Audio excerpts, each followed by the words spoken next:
Welcome to the Pandemonium Witches podcast, where the ADHD has just a touch of autism, where the true crime is as scary as the hauntings and unsolved cases. But the hosts never stay on topic for long. I'm Kat. I'm Rachel. I'm Em. And I'm Meg. Keep your arms, legs, and other extremities in the vehicle at all times, and enjoy the show. Oh, good morning. Are you awake? Good morning. Barely. I'm here. That helps. Are you awake? Yeah, but I don't want to be. I mean, it's also true. So, I have, most of my friends are in, 40s, 50s, or 30s and 20s, right? Yes. I have been adopted by another one of my friends as a mom. Surprising, not surprising. Yeah, well, right. But they already have a good mom. So, you can never have too many good moms. That's fair. That's fair.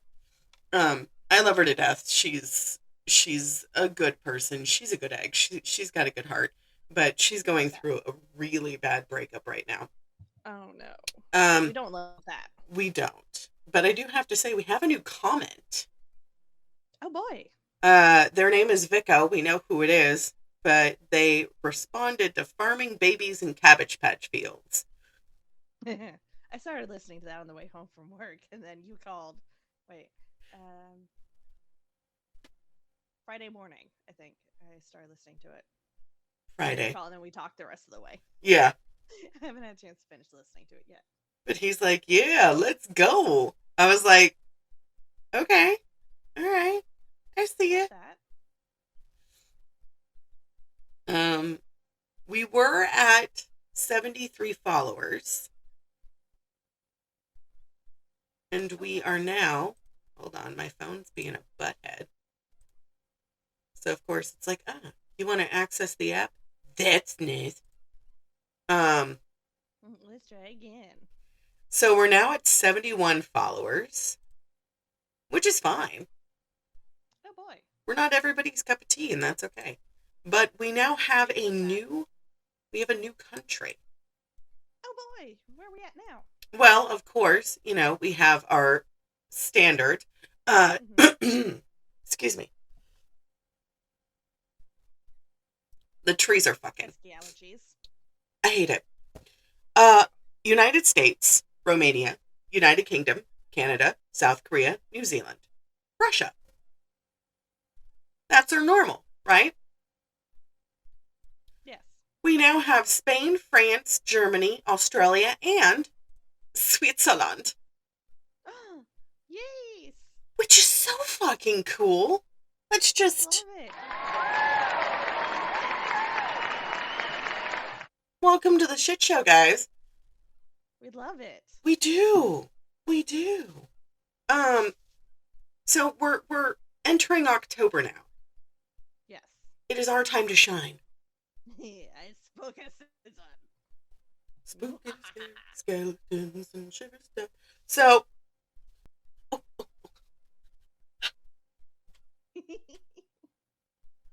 with our matching mugs, I couldn't find the feral shirt. It's okay. It's in a drawer, but mine's in the laundry right now. Yeah, I just did laundry yesterday. So, it has been requested that we do cryptids. Yes, the spookiest of spookies. So I'm thinking we can do a combination. Huh? The heebity of jeebities. The heebities of jeebities. Let me tell you. Los heebity jeebities. As far as like spookies. Latins making fun of words. 100% accurate. I love it. I just found out why you were so quiet. Did you have me turned down? To 12. So guys, if you're wondering... Let there be sound. If you're wondering why Rachel suddenly gets really loud, that's That's why. my bad. Excuse Whoopsies. excuse the fuck out of me.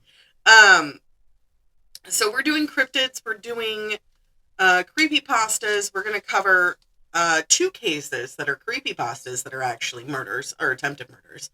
One of them Oh is a boy. murder. One of them is an attempted murder. But for the month of October, per request, no murders. Only spookies. Yes. There's some murder. Well, of course, there's some murder because It's a true crime podcast. But yes. um two of the topics that I picked, I think I picked 20. And I'm just going to kind of narrow it down because I think a couple of our things that we're going to discuss are just, we can throw them in multiple episodes. Yes. But our librarian wants to come on this month. Yes. So I love that. We do. We love Sam. But you have a particular topic ready for today. Well, I have two. Oh. One is much shorter than the other. Oh, okay. I mean, I have good Beckin' trees. Jesus. So our garage door died. Yes. After I got it replaced. What was it? 2 episodes ago? The coil got replaced. Did they replace it? Of course not. No. They told me they did. So here I am sitting here, stupid fucking Barney, thinking, I'm fine. Use the garage door opener. We are locked out of the house for 20 minutes. Oh, shit. Funny thing is, it happened on Friday the 13th. So Josh is, of course, pissed off. Because par for the course. What else could go wrong today? And I was like, nothing else. You don't ever say that. Nothing else has gone wrong. But I mean, like, it's been a pretty good day, you know? I got a tattoo, and believe it or not, she's almost healed. Yes. Well, yeah, because line work healed so much faster. No, I mean, for me, with my anemic ass, and the fact that I don't heal that well, there was no Sanoderm, no nothing.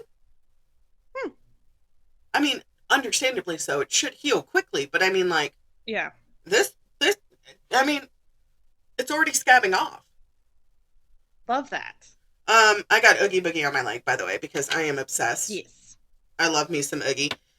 Mainly because I'm pretty sure he is a fat drag queen in disguise. Obviously. So, what topic do you have for us today, Rachel? Okay, so I'm going to go first with the, so in America, they're called the Tommy knockers. Oh, shit. All right. Over in the UK, they're called the knackers, the knockers. In Cornwall, they're the buka. No. If I'm mispronouncing that, I'm very sorry. I'm going to attempt to pronounce the Welsh name, which is Calbana. Okay. I'm really sorry if I mispronounced it. And Look, then we're for Kent, we're doing our best. Or the clocker. I have no idea what's going on with my hair, and I It's giving very much Miss Frizzle. I love it. Oh, man. Okay. So, Tommy knockers, what are they? Okay, so in the grouping for them, the breakdown is mythological creature, fairy, and then sprite. Ugh.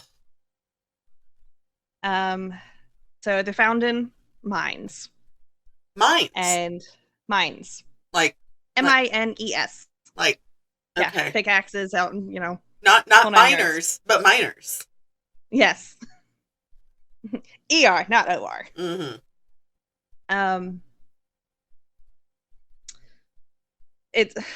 Some of the sites that I found said that they originated in Britain in the Cornwall, Devon era regions, but Devonshire, yeah.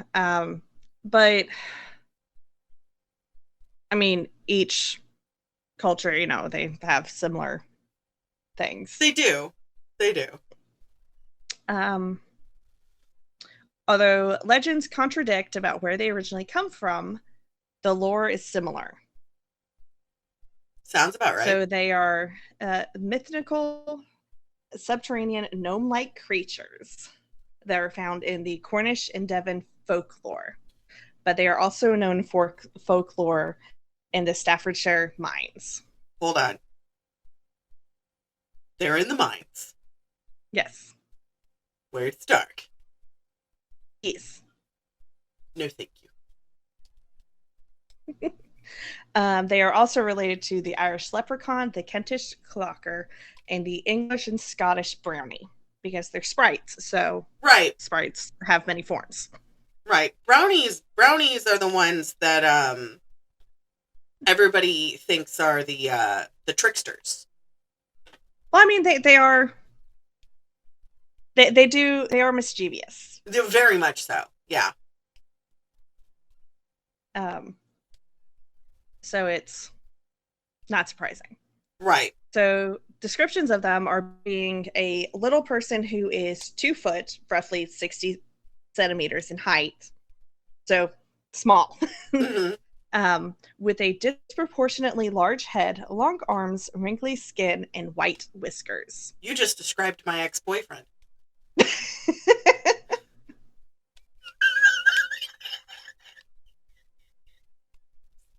I'm sorry. Tommy, if you're listening, I apologize. But I'm not sorry. His name is Tommy. God, yeah. I love it. No, his name is Tommy. I dated him, oh God, 8 eons ago. That makes it even better. Josh makes fun of me because he was a little person and he was 2.5, 3 feet tall. And I was like, oh wow. Height ain't nothing but a number, honey. No, it was. I should have walked away. Yeah. Yeah, but so Tommy, ironically enough, Tommy knockers. There you go. So clothing wise, it wears a miniature version of the standard miner's outfit. And would commit mischief, such as stealing miners' unintended tools and food. All right. They were very mischievous in the mines. I can hack it, I get it. Yeah. So the miners believed that the knockers would beckon them towards rich veins of gold and silver, whatever they were mining. Mm-hmm. That the knocks were also a warning of impending doom, as it like a cave-in, deadly gas, or other possible danger. So pretty much like a canary, like letting them know what's going on. Okay. Yeah. Or the knocks were attempts of breaking down the walls, which really seemed unlikely. I don't think they can do that. But I mean, if the knocks sound loud enough and then all of a sudden cave-in happens, like... Right. I mean, Coincidence. So when the mines went from independent family-owned mines to having corporation, like a company-owned mine, mm-hmm. where they then went from, small family-owned operators to hired laborers, there was, of course, an increased concern for safety, which was then reflected in the knockers' role. Because they have these, thick wooden beams supporting the walls and the ceilings, and so they were creaking and groaning, and the earth, was creaking and groaning around them, so it would make sense that the miners would want some sort of concern some type of thought that somebody was looking out for them. Well, yeah, because they're like, if not dozens, hundreds of feet in. Yeah, under the ground, where the only way out was the way you just came in. I'm good. Thanks. Yeah. And so the miners believed that the knockers would, be knocking on the walls to warn them of impending doom, of collapse, cave-ins, something. So for the most part, they were, fairly benevolent, warning system. Right. It was a very early warning system for the miners. But they were also tricksters who would hide tools, their food, and extinguish candles that the miner would leave unattended. Like you do, you know. Of course. Miners wouldn't whistle in the mines for fear of offending the knockers, but singing was deemed acceptable. So whistling was not allowed, but singing was fine. Yes. All right. Which I feel like singing would be, because it echoes in mines. Mm-hmm. And so I feel like the whistling I could understand, just because it would be thrown off through going through the caves. But Mm-hmm. singing, I feel like, would just be much more eerily and bouncing back to you. It just reminds me of like Snow White and the Seven Dwarfs. Right. This whole thing. Continue. So knockers supposedly hated crosses, and so if the miners were going to leave any tools unattended, they would lay them in shapes of the crosses to hopefully prevent them from being messed with. They never spoke ill of the knockers either, or the knockers would cause accidents. And if you heard knocking outside of the mine, it was a sure sign of impending doom, although some believed that if you heard the knocking, you were the next to die. Oh, like that's not ominous. Right? So there's one interpretation that believes that they are mine spirits, that they were the ghosts of the Jewish miners from the 11th and 12th century, because they were brought over with the Romans as slaves to work in the mines for the Romans. Mm-hmm. But another interpretation is that they are the ghosts or spirits of those that were killed before in a mine. Oh. And that they're there to try and help prevent another family's loss. I mean, that makes sense. Yeah. So, in order to show appreciation for the knockers, the miners would cast the last bit of their pasties, which are for our Latina, Hispanic listeners. They are like empanadas, but with so they're folded pieces of dough that have like meat and like veggies in there. I mean, empanadas are delicious. Sorry, he woke up. Oh, yes. And he's... No, it's fine. So I thought you were calling the Tommy Knockers empanadas. No, not telling them empanadas. Just trying to give a reference of what, pasties are. They're handheld pies, basically. But the miners would take them with them as their lunch, as because it's something they could hold, just keep in their the wax cloth and just eat it with their hand. They can eat them cold. It's not something that has to be kept warm. Well, and for people who don't know what empanadas are, everybody knows what dumplings are. Yes. Like gyoza, like the little... Yeah. And it's like that, but with like pastry. Yes. And instead of having vegetables, sometimes they do put veggies in it, but it's mainly like a meat. Yeah, so normally what they would do is like the wife or the mother, sister, whoever was the cook, would make like a stew, and then take the meat and the veggies from it with a little bit of the gravy in there, and then bake them. Yeah. So that way, they got a portion of the food that the rest eating, but it was also hearty. Right. It's like it's also great traveling food. It is. They talk about it in the Lord of the Rings. Yes. And it's kind of like the meat pies in Sweeney Todd, except not in the containers and not made of human. Yes, definitely not. Yes. Anyway, so they would toss the last bite or two of those into the mines for the knockers, showing appreciation. They also did this as a way to avoid future peril, because if the knockers are fed, They're happy. they're happy. Yeah. Like I mentioned before, the lore, it dates back to, or the interpretation dates back to the Roman era, when they first started mining. Hold on 1 second. Okay.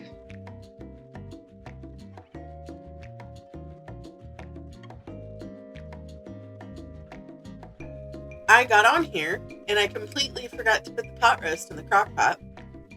Oh, no. So, of course, Speaking of food, he goes looking at me, from the side. And I was like, oh, okay, what's going on? And he's like, crock pot bags? And I was like, what about crock pots? He's like, the crock pot bags? And I was like, oh, shit, I forgot to put it in the crock pot. Speaking of food. I'm glad he noticed. Speaking of, well, I mean, you can smell it. Like, after it's been cooking for a half hour, you can already smell it. But, oh, yeah. Yeah, we're making Mississippi pot roast. Speaking of food. So there are also some stories that claim the knockers are those enough for heaven, but not evil enough for hell. Which is absolutely horrendous to think about, because being stuck in a mine for all eternity is a form of... I mean, it you cut out a little bit, but I mean, I'm assuming you said a form of punishment. Yeah, so the story is, some of the stories that claim that the knockers are the souls that weren't good enough for heaven, but not evil enough for hell. Which is absolutely horrendous to think about, because... Right. Because being stuck in a mine for all eternity is hell. That is a horrendous hell. Well, and here's the funny thing, is that people think that hell is some warm, fiery inferno. Oh, no. It is not. So, little education for y'all. There are many forms of hell. There are many forms of hell. The more common known of hell is it's frozen. Like, it's really... It's literally cold. But you walk a long road with, like, pebbles and, like, syringes and you're barefoot. And you're barefoot. And you have to walk that road forever, for eternity. For eternity. And, yeah. That would be horrible. Right. Stuck, like, part of me, I'm just like, oh, I'm stuck in the dark and the cool and the cold, and the cool. Oh, that'd be fun. But then after a while, it would get horrible, because after a while, that cold sinks into your bones, and just all the dust. No, no, thank you. Yeah, no, it's. So, the belief in Cornwall supposedly died out in the 1900s, early 1900s. But some miners made statues of the knockers out of clay and then left them in the mines to guard the tunnels. Which I did not include any photos with the knockers, just because they look so creepy and all the depictions. I'm looking them up. I'm looking them up right now. They are very creepy looking. So I remember the movie Tommyknockers by Stephen King. Yes. Creepy as hell, but I saw that when I was like, I don't know, like 12 or 13. I saw it pretty early. Still just as terrifying. Still just as terrifying. The depictions of them are the... Like, some of them are like, okay, they look like little they look like cheery little people. And then some of them are like, oh my God, that's absolutely terrifying. Horrifying, yeah. Some of the photos are just horrifying. And it's... So... You want to learn when they got to America? Sure.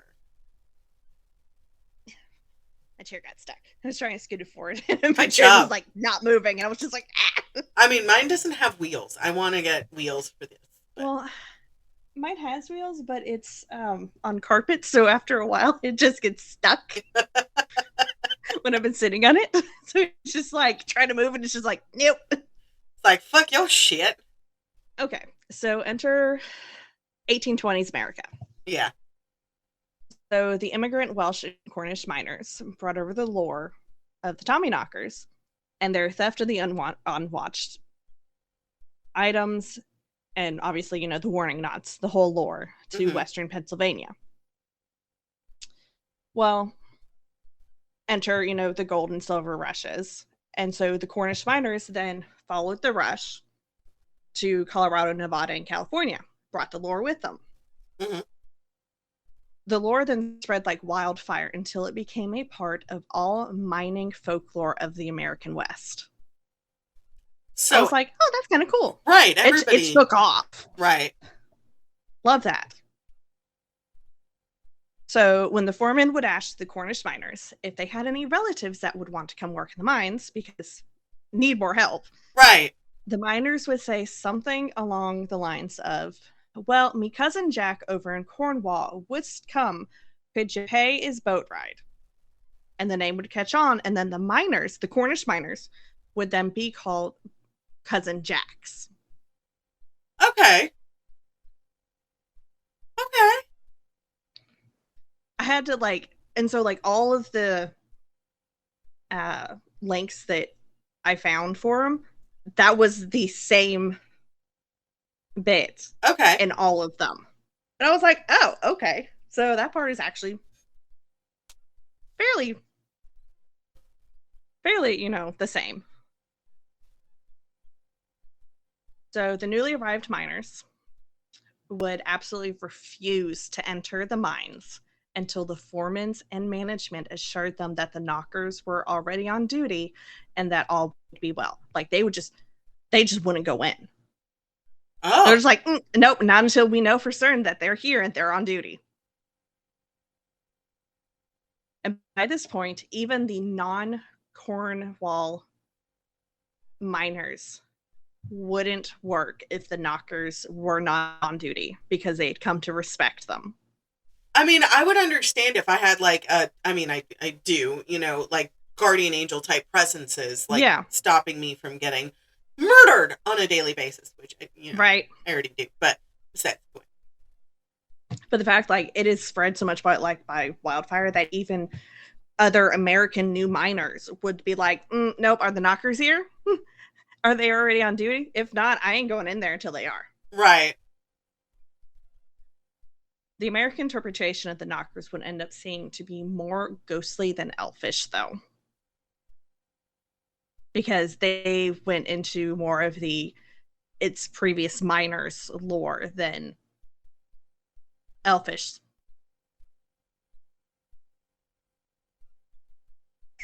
Did we forget to take our meds this morning? Yep. That's okay. That's all right.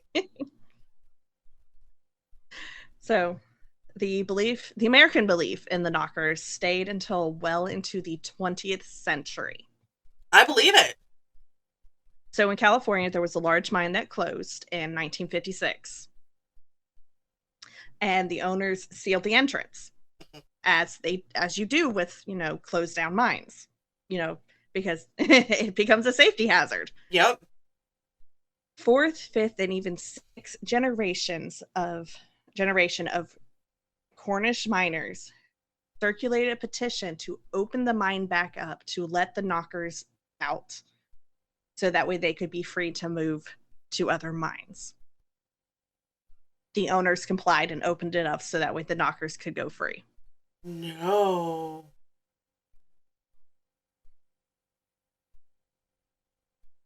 Oh no. Oh, nothing bad happened after that. Okay, I'm just waiting for the other shoe to drop. I'm like, what happened? Did somebody die? Okay. No. Okay. The owners complied, and they opened up back up the mine and left it I don't know if they then put just the iron bars in front of it, so that way they could slip out. Yeah. The iron gate kind of thing. Yeah. Instead of completely boarding it up, a lot of times they did, so that way they could still come out. Belief among the Nevada miners persisted in the 1930s. There is a brewery in Idaho Springs, Colorado, Walker Brewery. Wait, what is it called? Sorry, you cut out. Tommyknocker Brewery. Oh my god, do that. What? You just went completely out. Do that one more time. Okay, so I think it has something to do with my internet. Because I don't know. Ever since we moved out to this house, it's been like shitty. Let me tell you, I've had more Fucking editing to Comcast. do for you guys to know. Like, it takes me before it would take me like roughly an hour. Yeah. To edit, or like 2 hours to edit an hour-long episode, because you got to enter and clip here and move that there. 3 hours with me coming and going on it. And it's just like, after a while, I was like, I understand the gist of what she's saying. I'm pretty sure our listeners will too. Yeah. Or like sometimes it'll just kind of like crackle halfway through. Yeah. We're sorry. We always had problems with the internet from this company before the hurricane. And so we had swapped companies to a company that ran their line underground. Never had internet issues after that. But we can no longer have that company for some stupid ass reason. And so we're stuck with the one company that comes out here. Oh, man. Absolutely hate it. So much. Sorry. It's okay. Anyways, that's just a list of complaints. Anyway, Soccer Brewery in Idaho Springs, Colorado, began serving in 1994 to meet, so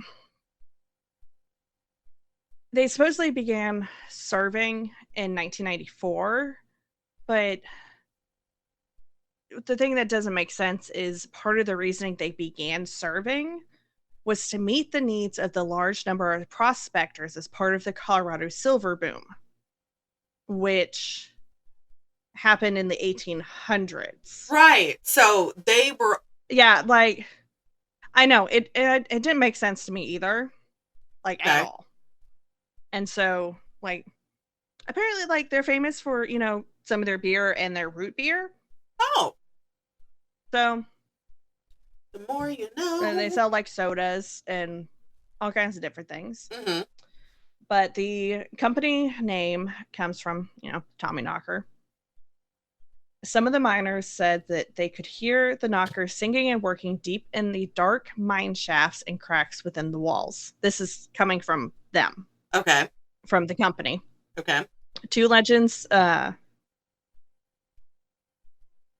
basically it reiterates of what I said earlier about how they, were brought over, and one was kind and mischievous, and the other was friendly and to knock on the walls.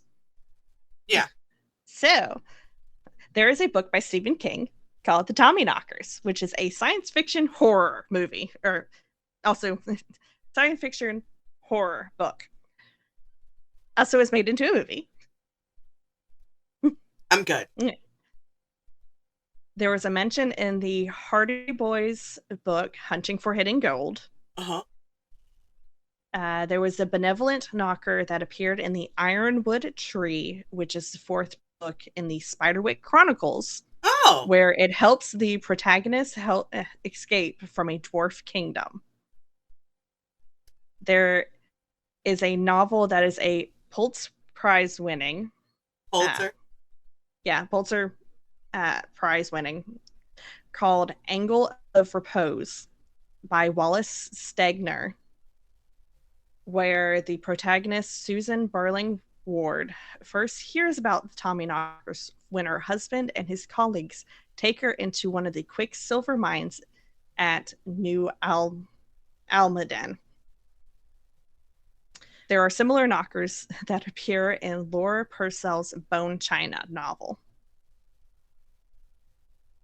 And that's all I got for the Tommyknockers. Like I said, it was relatively short. I mean, that's still, 30 minutes of information. That's still quite a bit. Yeah, there's like not a lot about them just because it was strictly with the miners and everything. Yeah. But and it mostly like the lore is pretty much is died out for the most part Right. because now there's more safety measures in place, and so the knocker lore died out because more safety actually went into the mines, and so the miners no longer needed a mythical creature to watch their backs. Right. But yeah, that's the pretty much the lore of the Tommy Knockers. I mean, look, so I was gonna do an episode just on the Fae, but there's so many different kinds because I started doing Oh research man. and I remember one of my ex best friends being like, "Oh yeah, there's a fairy portal over here because the trees are like this," and I gave her the most serious look that I think I have ever given anybody, and I went, "You As you got do. you got to be shitting me." And she goes, "No, yeah, we can commune with them and they can come in the house." And I was like, "That's it. I'm done. I ain't fucking with you no more." No, thank you. Not Because doing that. right, it wasn't a fairy portal. It was literally just two trees. There was no ring. There was nothing around them.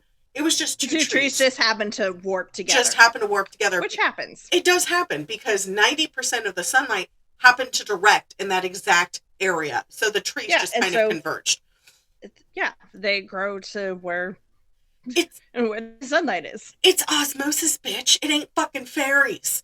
So, meanwhile, I know a lot of people who have lived in Ireland and Dublin. Yes. There are certain things that these friends have seen that I can't even explain it. We don't fuck with fairies, guys. We don't fuck with fairies. Do not invite them into your house. Do not say, yes, it's okay if I give you my name. Even though the Court of Rose and Thorns and all that fun stuff, even though they say it's okay, don't. No. No. Mm-mm. Do not, guys. I mean, please. I'm writing a fairy romance book right now, but she didn't know they were fairies when she met them, you know. She just thought they were very pretty, like models. Don't like Tommy knockers were revered. And the reason I said oh no at the beginning is because in Latin culture we have something similar to Tommy knockers. Yeah.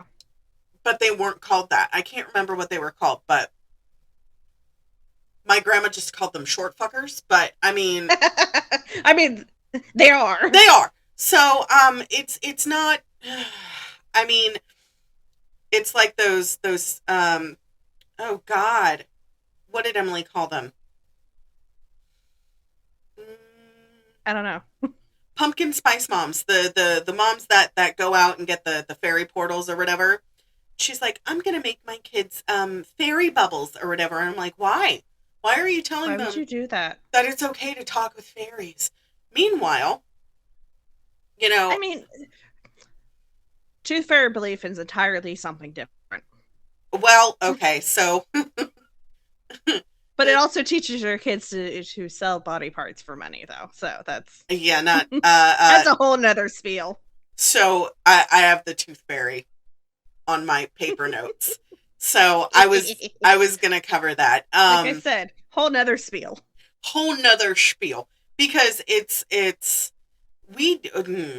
I am not okay with the fact of that. But Tommy knockers in themselves, because they were part of the Great Gold Rush in California. They were part of a lot of different mining. The lore with them started for a good reason. Correct. And then it became bastardized. And it just kind of went downhill from there, I guess. Yeah. I have something, but it's quite a bit of information. Okay. So we can have a longer episode today. Okay. But I'm always down for that. uh this was requested by Tarika. So Tarika, congratulations.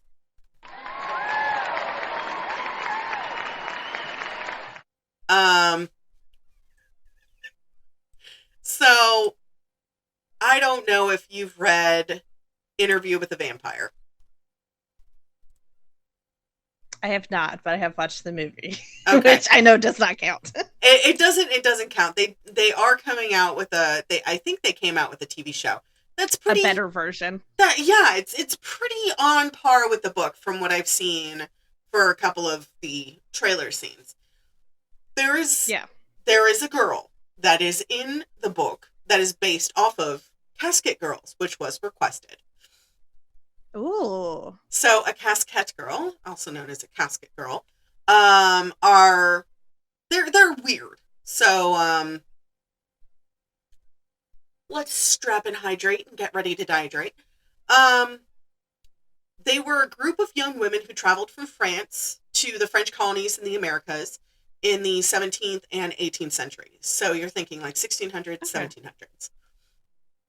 Weren't they sent over to become brides and everything? Yes, but there are 5 different names.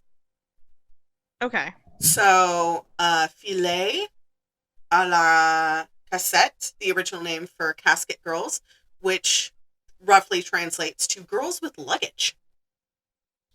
Well, I mean, yeah, they had to bring over their whole lives in In one, like 2 steamer trunks. No, in one. So their whole life was in one casket. That's how big the trunks Yeah. were. One steamer trunk. Yeah. Right. Filet de Rue, which is another name for Casket Girls, which is the king's daughter. Yeah, because they were weren't they? Sorry to steal your thunder. No. They were adopted by the king because they were under his protection going over. Yeah. So by being adopted by the king, not by blood or anything like that, they were guaranteed dowry and protected passage in order to marry these colonists. They didn't know who they were marrying. Of course not, because, mail order brides. Right. So this is like the origination of mail order brides to the States. The Casket Girls were carefully selected by their age, reputation, and values. Some were orphaned girls who volunteered to leave France, while others were young women from good families. Yeah. Some women were questionable reputation, such as accused prostitutes and criminals, and were forced to marry French colonialists. Because that was part of their punishment. Right. The last name, so I guess there's 4 names. Pelican Girls. Interesting. So we know that the state bird of Louisiana is the pelican. Yeah. We talked about that. Pelican Girls were named for the ship, the Pelican, which brought them over. Mm-hmm. Okay. That would make a little bit more sense. Yeah. So, French King Louis XIV from France sent these women on the Pelican to Fort St. Louis de la Mobile, the capital French colony of Louisiana. Yeah. This was in response to a plea from the colonial officials for French women to marry the male settlers. Because male to female ratio was not the best. No, not at all. So normally the women that were supplied to the colonists, they raked, this is literally a direct quote, they raked the streets of Paris for undesirables for the colonists that were going over to America. And emptying correction houses, so jails. Oh boy. And the Casket Girls were recruited from church charitable institutions. So people think they're called nunneries. They're not. They're called convents. Nunneries were brothels. So the ones that were sent there by families because too many mouths to feed or something, and Mm-hmm. and the girls didn't want to take the vows, they got sent over. Mm-hmm. And also Mm. orphanages. And although they were poor, they were practically guaranteed to be virgins if they came from orphanages or convents. Yeah. For this reason, it later became a matter of pride in Louisiana culture to be derived from a casket girl. Oh boy. So in 1699, France established Louisiana. I literally did a whole history on that, but let's just fast forward to it. I did like 3 pages in that. 1703, the girls left France, Paris, France, which was a 300-mile journey to go towards Roquefort, which was on the coast of France. A bunch of them wanted to be sent back to Paris because they didn't want to go on the trip. Yes. They were being forced to. But they were told that they were being betrothed to, get this, not the colonialists, Canadian barbarians. Oh boy. I've never met a barbaric Canadian. I mean, Justin Bieber and Celine Dion do not count. Okay, but consider the barbarians as more being the fur traders True. because they were constantly going out and True. gruffy, very, kind of nasty because, they're gathering the pelts, and so Right. they were considered barbaric. And some of them were the nicest guys ever. They just found their niche in life. I mean, like we talked about a couple of episodes ago, the nicest people we meet aren't the people that go to church every Sunday. It's the people that are covered head to toe in tattoos. Right. So anyways, they were told this is where they were going to go. That is not where they ended up going. There was a delay in a month of them leaving. So here they are. They're already at the port. They had to stay there for a month. Well, yeah, because, tides, making sure, Right. make sure the ship is well prepared and everything. So it takes a little while. It's So not instantaneous. April 19th, 1704, they left. There was originally 20 brides, but 23 left. There were also Saint Vallier soldiers. Yeah, because they had to send soldiers with them as their protection. 2 nuns that were nursing sisters, so they were to be chaperones. Yep. A midwife and a seminary priest. The priest and the midwife were probably going over to help Christianize the Americas. colony, and also the midwife, so that way when the girls did get pregnant, they had medical health care. Right. So the first set of girls, they were separated into 3 groups. One went to Mobile in 1704, Biloxi in 1719, and New Orleans in 1728. Okay. So there were 3 sets of brides that were sent to the Americas. But now I found out where the petticoat insurrection came from was Casket girls. I didn't know that. The petticoat revolution? Okay, so fun fact. Those that don't know. Because the young women were unhappy with the rough, unsettled land and wanted to go back to France, henceforth, the petticoat insurrection. 500 young women known as the Casket girls were brought to the Louisiana province. Each girl was given a casket or a small suitcase or a trunk containing a wedding dress and other clothes. Most girls came from orphanages, brothels, prisons, and convents. Some were sold from their own parents. Ursuline nuns traveled with them and stayed with them until a suitable marriage could be arranged. Yes. So Louis XIV also sponsored 2 other programs for the French colony in Quebec in the 1600s. One, the King's Daughters, which we talked about, and Filles amoureux, which I don't speak French, um, like we talked about before. Those are called marriageable girls. Yeah. If you hear me drop out, it's because I'm coughing. Okay. 1700s, the French territories had a shortage of women, hence casket girls. As like what happens with most original colonies, the men go over first, and then they expect the women to come after. Mm-hmm. And unfortunately, not the ratio men to women is really horrendous. Right. Every time. Right. So at first, young women heard about the programs, and they heard about it through the nuns at their convent, school, the orphanage, and they wanted to reduce the number of girls in their care. Yeah. So the women made marriage contracts with men who arranged their trip. So it was sight unseen. Mail order brides, basically. Right. And they traveled from their ports. I'm going to answer this advert and hope for the best. Oh, God, we saw how that went with Belle Guinness and freaking H.H. Holmes. Jesus Christ. So...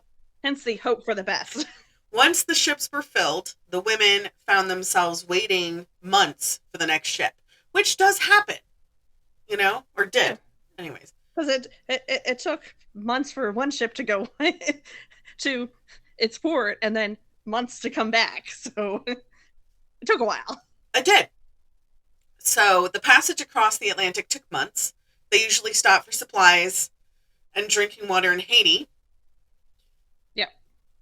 North coast, before they pushed on to the Gulf of Mexico. The voyage was a difficult one, and many of them died from yellow fever and other travel-related diseases.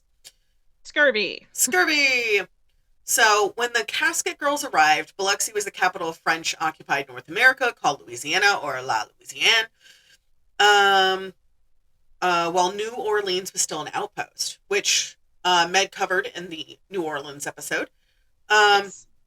The Louisiana Territory, also called New France, spanned from some Caribbean islands up to present-day Canada. So that whole area was roughly a large portion of the Louisiana Purchase. Yes. So the settlements, civilians built homes along the river and outside the fort. And let's see here. So the French Quarter was just a concept on paper at this point. However, let's see here. So a lot of them were suspected trappers, like you were saying. And the climate also was a bit of an adjustment from the women because... Oh, yeah. Paris, France, my love my mom. She's going back there. She hasn't been back to Paris since she was like 16, 17. Okay. So I've already texted a couple of friends, like, where should my mom go to eat? Right. Because a lot of the places she wanted to go, they're closed. So. It happens.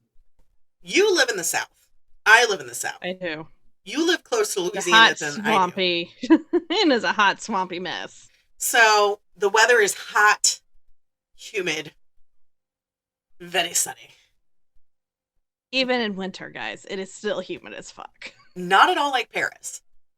No. So the clothing I hate it here. The clothing they brought from Paris was not at all suitable. No. Because they had heavy petticoats, and normally I looked at the outfits. It's very thick clothing. 4 layers. Because it gets, not suitable for the South. Not at all. So comparing linen, Muslim, and cotton are ideal. So things that are breathable and wicking. Right. So some of them were able to adapt well and were able to work with what clothes they had. Others had to wait until they got married. Some of them just adapted their clothing. So some say the women were actual ghosts that were sent to haunt the city. Let's see here. So the original island that was on the outskirts of town was called Massacre Island. That's a whole nother history. I didn't want to Yeah. get into that. We're not going there today, guys. So, um, let's see here. So I told you a lot of them died. Most of them died from yellow fever, mosquito bites. Yeah. Because they stopped in Cuba. But also Louisiana is swamp, so it also has lots of mosquitoes. Right. So, a lot of the girls were in between ages 14 to 19, which was common during that time. Yep. Unhappy with most of the husbands, obviously, that they were chosen to marry, they started the Petticoat Rebellion. Until they were provided with a roof and food, they refused bed and board. The men eventually came around and they ended up getting some good suitors, but some were already married off. So rumors started to spread as soon as they got there, though, because it went from 23 down to about 10. Yeah, because diseases that they had no inoculation for. Right. So 10 tiny women. Tiny. None of them were bigger. None of them were of substantial height. Some were tall, some were short, but they were all very thin. Yep. Between having been on the ship for months, so they lost weight. Right. Already being thin to begin with because, lack of good, healthy diet from back home. Right. And then diseases that made them even thinner. Also talking about the fact that they had to stay below deck because the sea is not meant for women. No. So it'll make their uterus go somewhere if they travel around their body. So because of that, when they moved down south, their skin burned and blistered very pale within minutes. Yeah. So because of this, people started to think that they were vampires.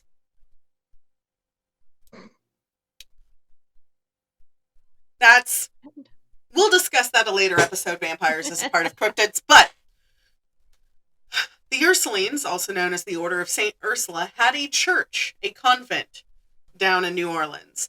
They founded a school almost immediately after their arrival in 1727. This is where most of the Casket girls stayed before they got married. Yeah, because it was a respectable place for them to be housed. Right. So the convent is the oldest building still standing in the Mississippi Valley. Oh, that shit's haunted as fuck. Oh, yeah. I ain't going there. Oh, hell no. It survived a fire of 1788 because of its distance from the source of the fire, which began closer to Canal Street. So the city built the convent close to Fort Charles on the eastern downriver side of Vieux Carré, I think. Sounds about right. But it would make sense that the convent was built close to the fort because it was easier for the fort to protect them. Right. So it's centuries old, rich in history, interesting. The vampire legend got attached to here. Do you want to hear why? Because of the girls. Because of the girls. So they were orphans, respectable backgrounds, handpicked for the journey, yada, yada, yada. Well, the people thought that they were vampires because a good chunk of the girls didn't bring trunks. They brought caskets. Well, yeah. I understand why, because if they end up dying on the trip, that's where they get buried. Yep. So their clothes get divided up between the remaining girls, and they get stuck in the casket and tossed overboard. So they were given lodging at the convent. However, because they didn't want the girls getting out, they stuck them on the third floor, which there was only one way in and one way out. That sounds like a fire escape nightmare. Do you know what they did to the windows? They boarded them up, didn't they? Oh, no. No, they already had the shutters.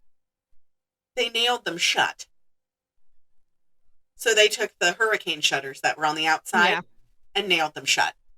Oh, Jesus. So the girls really couldn't see outside. They couldn't. Great. That's really letting them get acclimated to their environment. Right. They're already vitamin D deficient. No wonder, right? So a lot of them are saying, this is why they were called vampires, is because they were shut up and all the windows were closed. Well, Yeah. long story short, the nuns ended up going up to the third floor after about a week or two of the girls being there. All of them were gone. Just disappeared. That's interesting. Right. So there has been no trace of the original Casket girls that came in. They were just missing. So of I course feel like one of them figured out a way out and they just fled in the night. they just fled in the night. That's what a good chunk of my research suggested, but I went with the myth. I went to see of course. where it stemmed off from. So one version, they smuggled vampires in to the New World, and that's what they carried in their caskets. Another one is that they use those chests to sleep in during the day. I mean, with piles of clothes, I mean, it would be fairly comfy. Right. Well, and then the other one is that the Casket girls themselves were the vampires, and that's why they nailed the window shut with silver nails, blessed by the Pope. Allegedly. Because that's a hell of a lot of nails. Mm-hmm. And it was probably just the priest who was sanctioned by the Pope. Right. Blessed them and was just like, there. So I ended up breaking down the tale of the vampires. Yes. All right. So as it exists today, it's the result of misunderstanding and mythology. Of course. All right. So like most tales. We're just going to break down some of the details real quick. Although the sources state that the Casket girls arrived in 1728, the historical record does not support this. Okay. The only women to arrive in New Orleans that year were the Ursuline nuns. Okay. The sisters of the convent were then had once placed the girls' casket-shaped chest on the third floor of the convent. Up until the king's order, the third floor had remained untouched, and the windows and doors had been sealed shut prior to the arrival. Well, yeah, because it's not being used, so it would make sense that keep them shuttered, so it's less likely for animals to get in.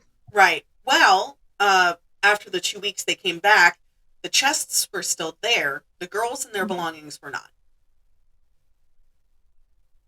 Probably because they threw on everything they could carry and left. And that's what most of my research depicted. The nuns feared that these girls were actually vampiric and that nobody was safe, and that they spared no expense to guarantee that nothing ever left the third floor, sealing it shut to the outside world. So they bolted the door shut. The further I went in research, I found out that there were 2 exits and not just one. So there was one on one side and one on the other. It was like a long corridor. Yeah. So it's kind of like those old French houses where it's like the U. Yeah.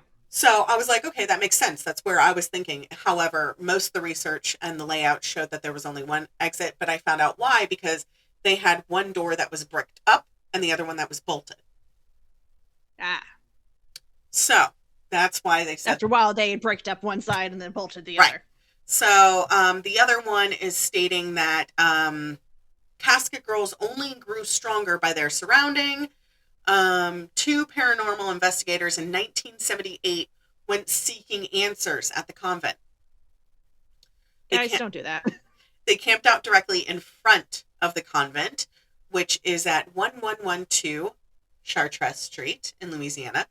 They had been previously kicked off the property for loitering, decided to stay the night and see if they experienced anything outside. The hours passed. They fell asleep. And nothing happened. They failed to notice. Mind you, the convent, it still has some... I was about to say, is it still an active convent? No. Okay. It still has some activity. But it mainly happens during... because it's mostly... what's the word I'm looking for? Because so many women lived there and Right. worked there. It's impressions of their day-to-day life. Their memories. And so, like, Yes. we talked about it with Meg. Memories of people get left behind, and that's why certain entities become attached. So, do you want to know what happened on the third floor? Was the floor creaking? The shutters opened and shut by themselves. So, they recorded it. And so there is actual camcorder footage online. It was uploaded to a YouTube. You can actually tell, like, they recorded themselves, like, putting it onto. Well, yeah, and then they had, they probably just had a camera set up, and then they fell asleep. And you can fast forward through it, and you can actually see these things are nailed into the wall. I don't know if you guys know plaster back then. It wasn't plaster.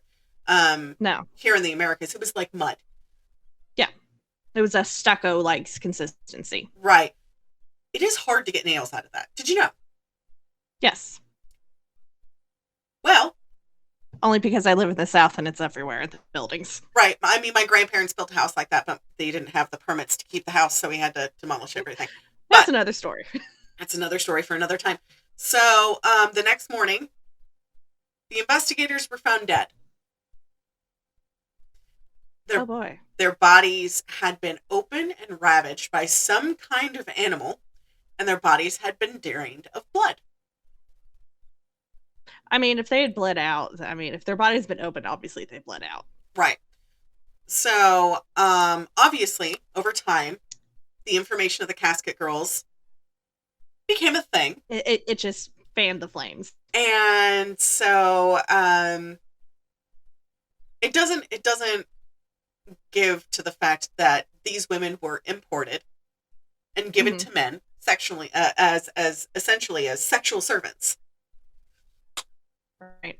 So, into forced arranged marriages. Right.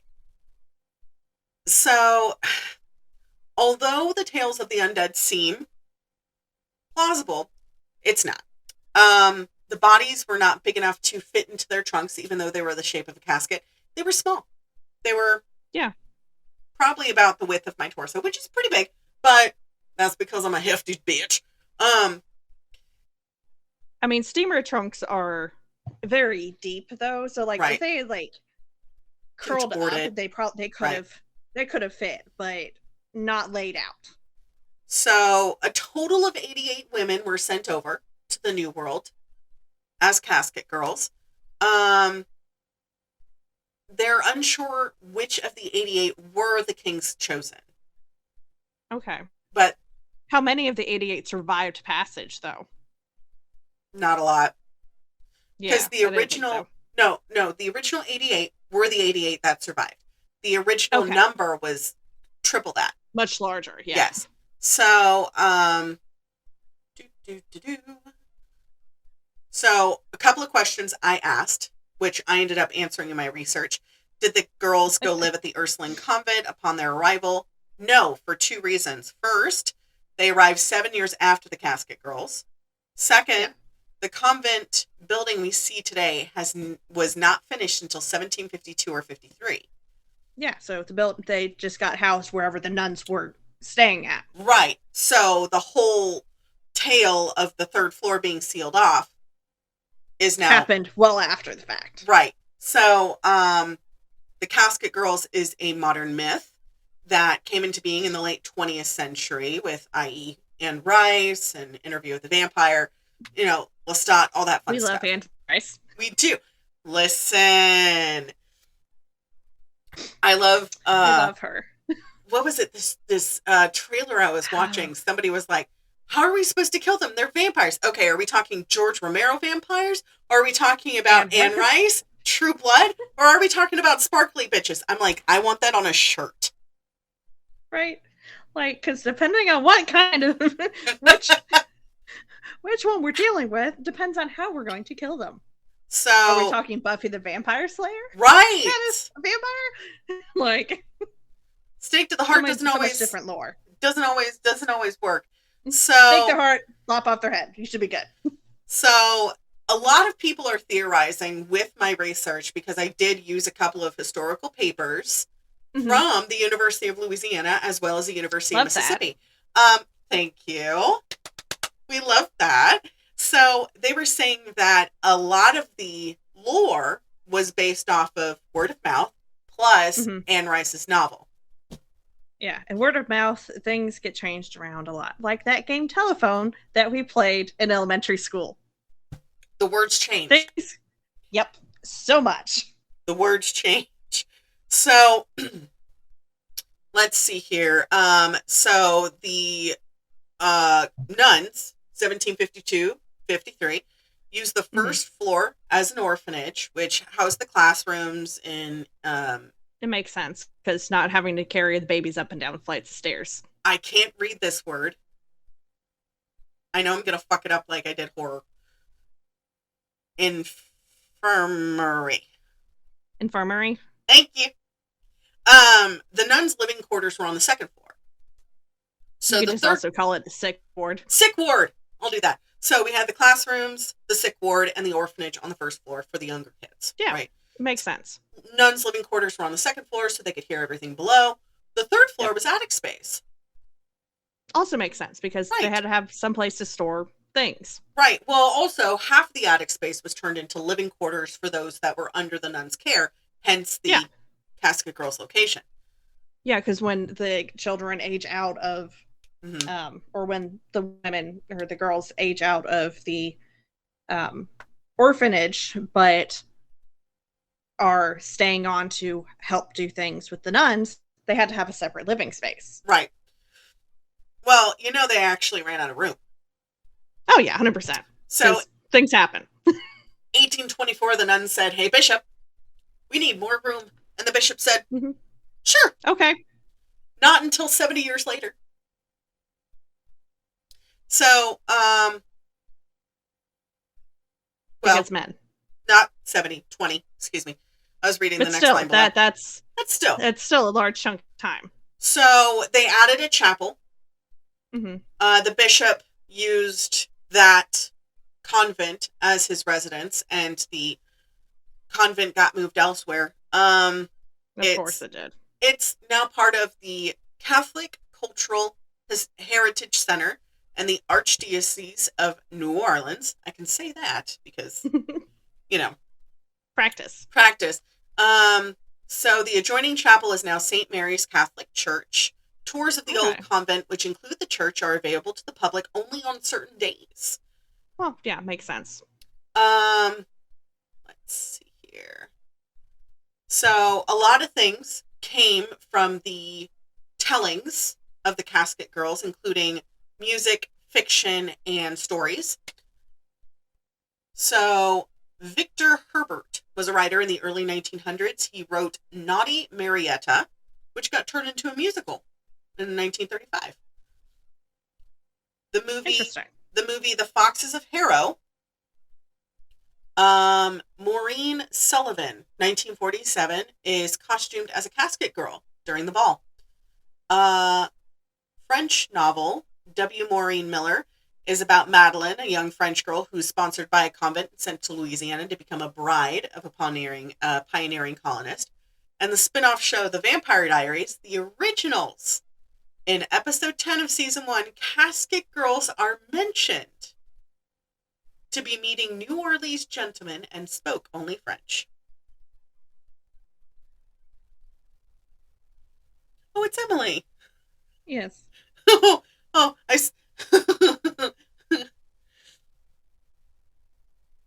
She's been catted. Yes. Yes.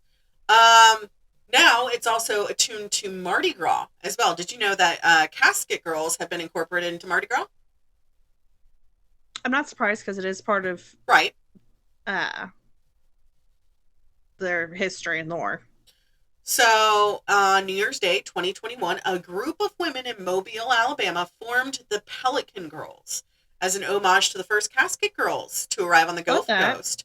The ladies are masked, marching society, donning 18th century dresses, and distributing trinkets made and personalized by the members themselves. Their membership is limited to only 23 women, as that was the amount of the original Casket Girls. And I mean, makes sense. each of them adopts the name of the original Casket girls. Love that. So they participate in the Massacre Island Secret Society Parade on Dauphin Island in Alabama. And That's not too far from me. Right, and the Joe Kane procession in Mobile. So if you do want to go visit, the Museum of the Old Ursuline Convent, it's at 1112 Chartres Street in New Orleans, Louisiana, 70116. And that is the story of the Casket Girls. Ta-da! And now you've learned some history. Mixed in with the spooky. I read so many articles that my eyes started to go cross-eyed. Because there was a ton of them that creeped up. Queen of the Damned had Casket Girls in the history flashbacks. Interview with the Vampire. Yeah. My leg just twitched. Ow. They were they're in a lot of fiction stories. There's some in True Blood too in the TV series. Well, and that's because it's based in Louisiana. It is. I mean, a good chunk of the research that I read, I was floored because I didn't realize how much it translated in today's society. Yeah. And I was just like, damn, Right. But to be 14, at 14, I was still shopping at Old Navy. I was going to summer school because I hated the nuns. I was ending 8th grade at 14. I was... Because born in January. No, I was ending 8th grade too. No, I was still in 8th grade.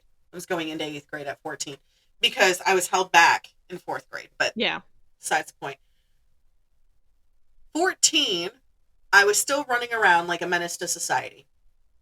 I mean, you still are, but... facts. Cheers.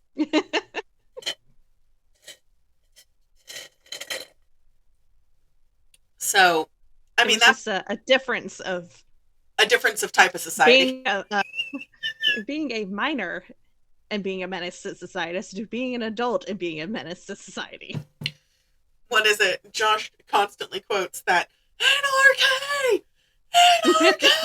That's me. I don't know what it means, but I like it. That's my favorite quote. He says that's me. Yeah.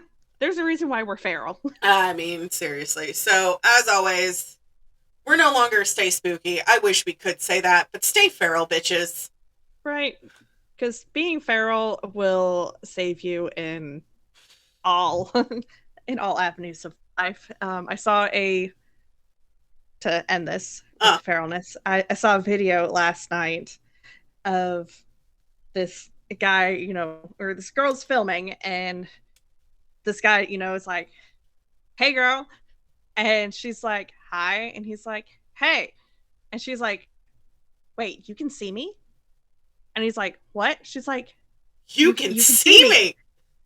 And he's like, yeah. And she's like, oh my God, you can see me. Somebody finally sees me. And he just like takes off running. She starts shrieking behind him. Sylvia sent that in the group chat. I was dying. I was like, oh my God. I was like, yes, we'd love this feralness. I showed that to Josh and he laughed. I have a point off of that. Be a menace to the men. I had a friend back in college. We had a friend named Athena. I still love her and I wish her well. We're no longer friends, and that's fine. However, I will never forget this incident. I'm in the middle of getting my hair braided. We're at Walmart in the middle of nowhere in Gilroy. She's braiding my hair. We're waiting for our friends at checkout. And this guy comes up and he goes, I wonder what else those hands can do. She looks over at him. Dead serious. I'm sitting there. I'm deaf as a damn doornail because this was right when my hearing went. So I couldn't hear shit. And all of a sudden she goes, sacrifice your life to our Lord and Savior, Baphomet. Just with this, she had mascara tearing down her face, just deadpan. She had no expression, and she just turned and tilted her head, and she goes, "You look like a willing sacrifice. Shall I take you home with me?" And he just like booked it. And we didn't have anybody else come near us for like the rest of the day. And I was like, "What happened?" She goes, "Don't worry about it. It's fine." Because mind you, I'm not looking at her, so I can't read her lips. Right. But I know there's somebody She's there. like, "Don't worry about it." She's just tapping my head. She's just like, "You're fine." She just braided my hair. And that was back when my hair was like down to my butt. So, you know, it was pretty It took long. a little bit. It took us a little bit. Stay feral, guys. Be a menace to the men. Be a menace to the society. Be the men. Be the fearful. Make them fearful. Yes. Be the fearful. That's. I mean, we could be the fearful too. I mean, because we're already feral. Seriously. On that note, have a great day. Love y'all. Okay, bye. Okay, bye-bye. Next time on the Pandemonium Witches. Because this one's a doozy, guys. Buckle up, bitches. Folk stories are the basis for most of our hauntings today, so let's start with something that actually does terrify me. It's also known as the Wailer. They are said to be haunt rivers, lochsides, lakesides, in streams, usually in the shape of a horse. But the most extensive report is that of Loch Ness. I know. Okay, so this episode is aptly typed, go in the water. The dangerous waters. If you are passing by a river and hear an unearthly wailing or howling, take care. It could be a Kilby warning of an approaching storm. That's not ominous at all.